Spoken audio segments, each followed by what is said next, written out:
અમદાવાદના સરખેજ વિસ્તારમાં દિવાળી પૂર્વે માટીના દીવા બનાવવામાં આવે છે ત્યારે સમાચાર અમદાવાદથી સામે આવી રહ્યા છે જ્યાં સરખેજ વિસ્તારમાં દિવાળી પૂર્વે માટીના દીવા બનાવવામાં આવે છે। દિવાળીના દિવસે દરેક ઘરે દીવા પ્રગટાવવાની પરંપરા સદીઓથી ચાલી રહી છે। સરખેજ વિસ્તારમાં માટીના દીવા બનાવી સમગ્ર ગુજરાતમાં પહોંચાડવામાં આવે છે। ત્યારે શું છે સમગ્ર અહેવાલમાં જોઈએ। અમદાવાદના સરખેજ વિસ્તારમાં દિવાળી નજીક આવતા જ દીવા બનાવવાની કામગીરીમાં તેજી જોવા મળી રહી છે। અહીંના કારીગરો છેલ્લા અનેક અઠવાડિયાઓથી સતત મહેનત કરી રહ્યા છે। માટીથી બનેલા કાચા દીવાઓને તડકામાં સૂકવીને રંગબેરંગી રંગોથી સજાવવામાં આવે છે। આ દીવા ઘર, દુકાન અને મંદિરની શોભા વધારવા માટે તૈયાર કરવામાં આવતા હોય છે।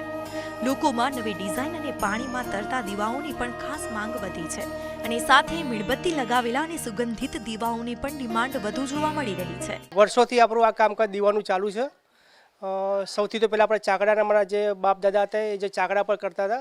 હવે જેમ ટ્રેન્ડ વધ્યો છે એવી રીતે અમે માટીના દીવામાં અલગ અલગ વેરિએશન લાવીએ છીએ। જેમ બોક્સમાં હોય છે સફેદ wax, without wax and colour wax, એમાં પણ 4, 6, 9, 12 કેમ કે દરેક વ્યક્તિની અત્યારે અલગ અલગ માંગ હોય છે એ પ્રમાણે અમે એને પૂરી કરવા માટે પૂરી કોશિશ કરીએ છીએ। અમે 25-30 વર્ષથી દીવા બનાવીએ છીએ અને વેરાયટી અલગ અલગ છે। નાનીથી મોટી લગીને 4 રૂપિયા સુધીના દીવા વેચીએ છીએ। પહેલાં કરતાં આ વર્ષે થોડું માર્કેટ ડાઉન થયું છે કારણ કે પહેલાં જે દીવા માટીના વપરાતા હતા એની જગ્યાએ તો પાણીના દીવાની પાછા નીકળ્યા છે।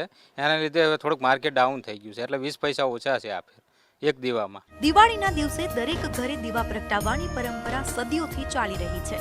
શાસ્ત્રોમાં માટીના દીવાને તેજ, શૌર્ય અને પરાક્રમનું પ્રતીક માનવામાં આવે છે। ત્યારે સરખેજમાં તૈયાર થતા લાખો દીવા હવે શહેરના બજારોમાં પહોંચવા લાગ્યા છે। દીવાના કારીગરોની મહેનતથી જ ઉજવણીનો રંગ વધુ ચમકતો બન્યો છે। દિવાળી નજીક આવતા જ સરખેજ વિસ્તારના કારીગરો રાત દિવસ મહેનત કરીને ઘરોમાં પ્રકાશ ફેલાવવાની તૈયારી કરી રહ્યા છે।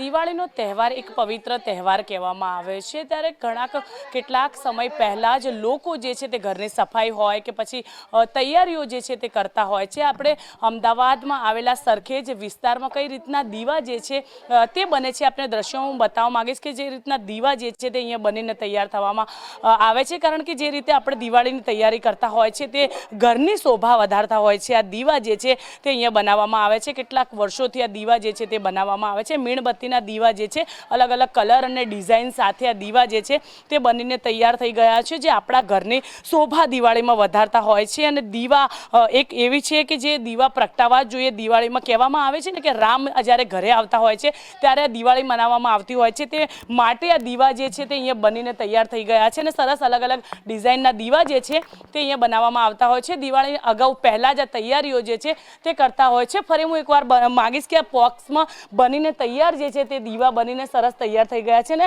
ચારે બોક્સમાં તૈયાર કરીને સરસ મજાના ડિઝાઇનના દીવા જે છે તે તૈયાર થઈ ગયા છે અને અલગ અલગ જગ્યાથી લોકો જે છે તે અહીંયા દીવા લેવા આવતા હોય છે। ખાસ કરીને વાત કરવા જઈએ તો માર્કેટમાં આ વખતે દીવાની જ્યારે અલગ અલગ ડિઝાઇનના દીવાની વધારે પડતી માંગ જે છે તે પણ લોકોની જોવા મળતી હોય છે। કેમેરામેન કુણાલ સાથે સુમન ઠાકોર, મંતવ્ય ન્યૂઝ, અમદાવાદ।